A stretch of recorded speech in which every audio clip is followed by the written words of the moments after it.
जो स्टीम किए हुए मोमोज बेचता है। मन्नू चाउमीन वाला, जो चाउमीन बेचता है। एक और वेंडर है, समोसे वाला। धीरू और मन्नू दोनों एक दूसरे से बात करते हैं और ग्राहक कम होने की चिंता जाहिर करते हैं, जबकि समोसे वाले के पास अन्य लोग हैं।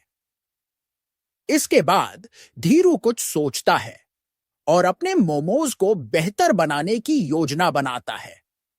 वह अपनी ठेली पर चीज, मेयोनेज़ और नए सॉस जोड़ता है। धीरू और मन्नू अपनी अपनी ठेली पर खड़े हैं। शाम को ग्राहक मन्नू चाउमीन वाले की ठेली पर आते हैं।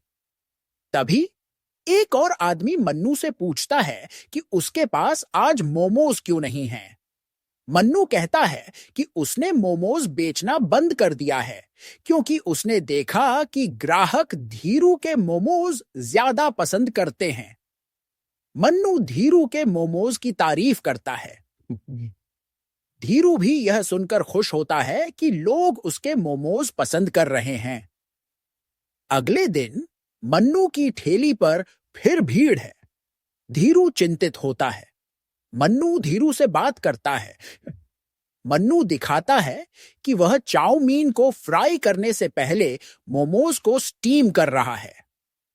ग्राहक मन्नू के चाउमीन की तारीफ करते हैं, कहते हैं कि यह बहुत स्वादिष्ट है। मन्नू कहता है कि वह इसे खास मसालों से बनाता है। मन्नू को चाउमीन बनाने के लिए तारीफ मिलती है। धीरू उदास हो जाता है। मन्नू अपनी चाउमीन की ठेली को बेहतर बनाता है और ज्यादा मसाले का उपयोग करना शुरू कर देता है। धीरू भी अपनी मोमोज की ठेली को बेहतर बनाता है। शाम को धीरू मोमोज बेचने के लिए जल्दी आता है और अपनी मोमोज की क्वालिटी को बेहतर बनाने पर ध्यान देता है।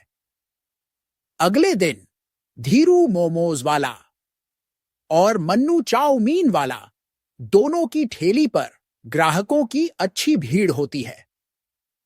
ऐसा लगता है कि कहानी का संदेश यह है कि गुणवत्ता और ग्राहक की संतुष्टि ही व्यापार की सफलता की कुंजी है। मुझे बताओ कि क्या आप इस कहानी के किसी खास हिस्से का अनुवाद चाहते हैं? कहानी में 3 स्ट्रीट फूड वेंडर्स हैं।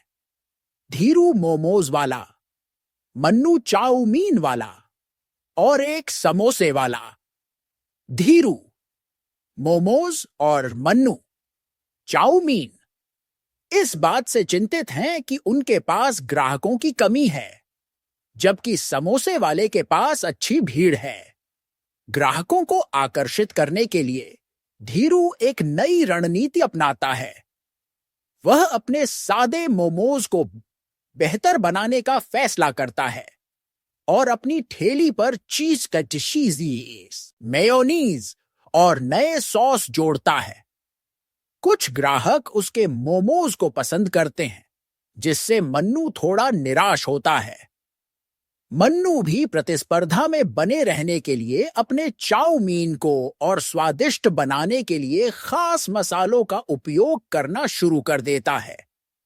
उसकी चाउमीन की क्वालिटी में सुधार आता है और उसके पास फिर से ग्राहकों की भीड़ बढ़ने लगती है।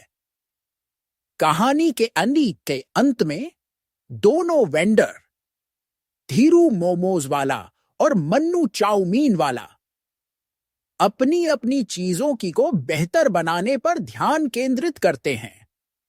उन्हें एहसास होता है कि सफलता का रहस्य केवल भीड़ देखकर उदास होने में नहीं है, बल्कि अपने प्रोडक्ट में लगातार सुधार करने और ग्राहक की संतुष्टि को प्राथमिकता देने में है। दोनों की ठेली पर ग्राहकों की सदी अच्छी भीड़ है। कहानी का संदेश है कि किसी भी व्यापार में सफल होने के लिए अपने काम की गुणवत्ता पर ध्यान